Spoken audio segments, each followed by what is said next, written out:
السلام علیکم ورحمۃ اللہ وبرکاتہ۔ وعلیکم السلام ورحمۃ اللہ وبرکاتہ۔ سر، آج ہم لوگوں کا سوال یہ ہے کہ قربانی کا اب کچھ ہی دن بچے ہیں جو کہ ہمارے سامنے ہیں، اور ابھی جو جو ابھی وقت چل رہا ہے، ٹائم چل رہا ہے، وہ ابھی بہت خستہ حالت والا ٹائم چل رہا ہے، کرونا وائرس کا ٹائم ہے، تو بہت سارے لوگ بھوکے بھی رہتے ہوں گے۔ تو اس سچویشن میں کیا ہم جو قربانی کے مال کو، پیسے کو جو جانور پر ختم کرنے والے ہیں، کیا اس پیسے کو ہم غریبوں میں تقسیم کر سکتے ہیں، بانٹ سکتے ہیں؟ اس کے بارے میں آپ کیا کہنا چاہیں گے؟ ماشاءاللہ، ایک اچھا سوال ہے۔ اس سوال کے جواب میں تھوڑی تفصیل یاد رکھیے۔ جو چیز عبادت ہوتی ہے وہ عبادت ہے، اس کا بدل کچھ نہیں ہو سکتا۔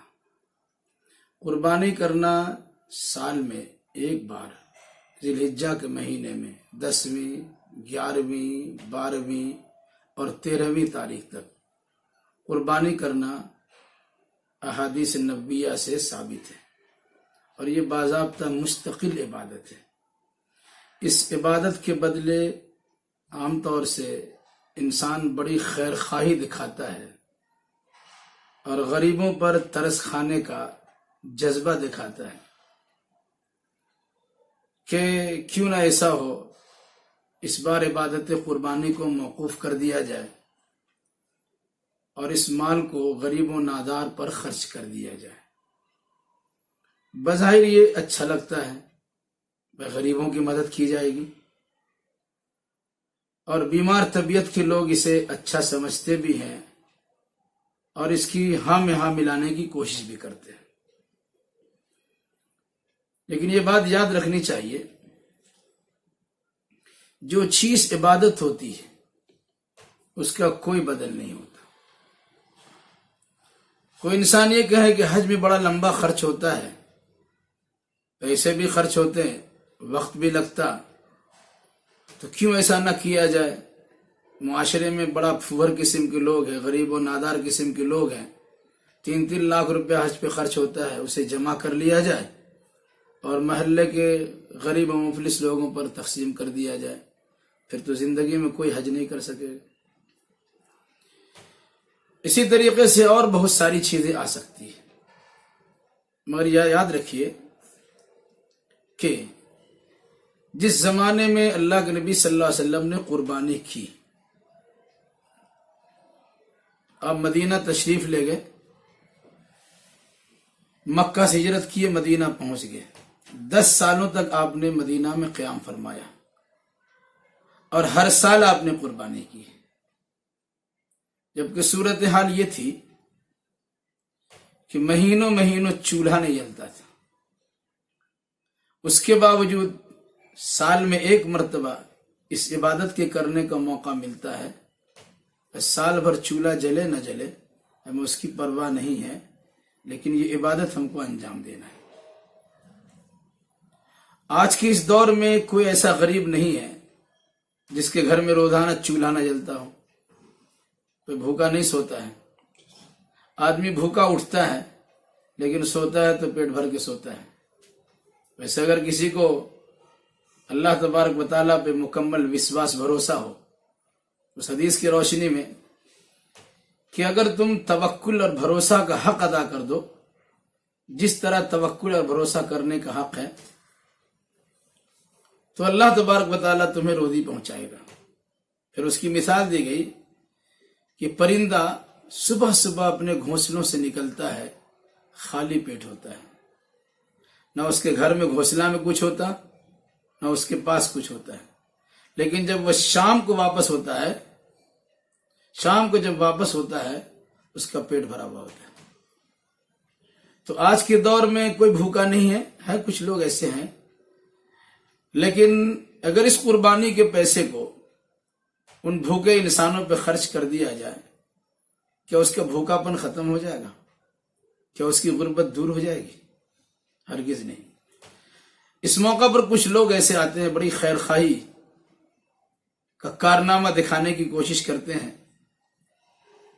ہم ان سے گزارش کرتے ہیں کہ ایسا کیجئے کہ آپ کے محلے میں بہت سے ایسے لوگ ہیں جو کروڑوں کے کاروں پر چڑھتے ہیں، آپ ان سے کہیے کہ 2-4 لاکھ کی گاڑی پہ سوار ہوئیے، باقی پیسے غریب و نادار پہ تقسیم کر دیجیے۔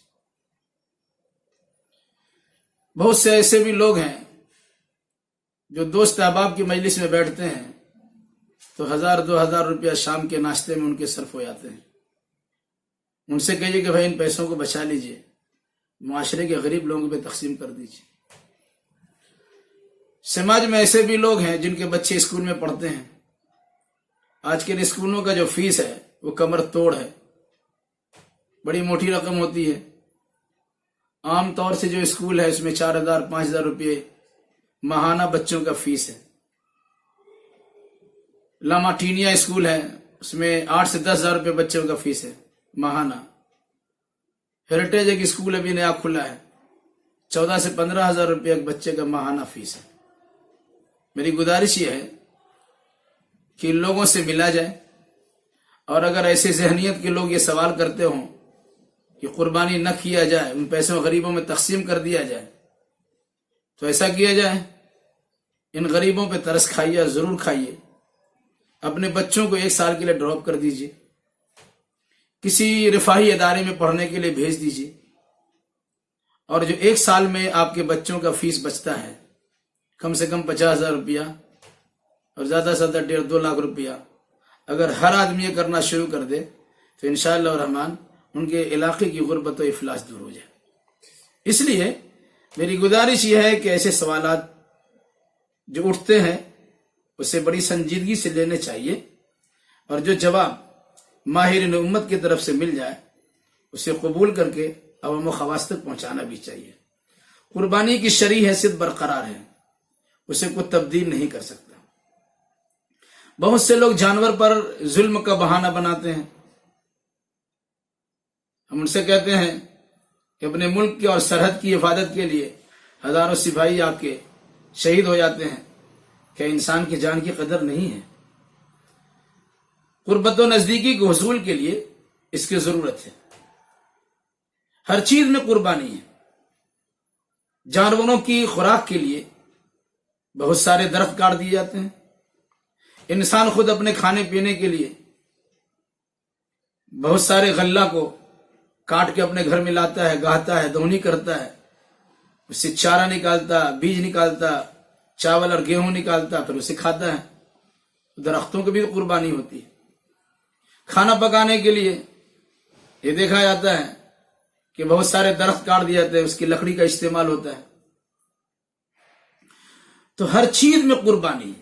اگر ترقی چاہتے ہیں تو قربانی کرنا پڑے گا۔ قربانی کوئی وقت کی قربانی کرتا ہے، کوئی صلاحیت کی قربانی کرتا ہے، کوئی مال کی قربانی کرتا ہے، کوئی جان کی قربانی کرتا ہے۔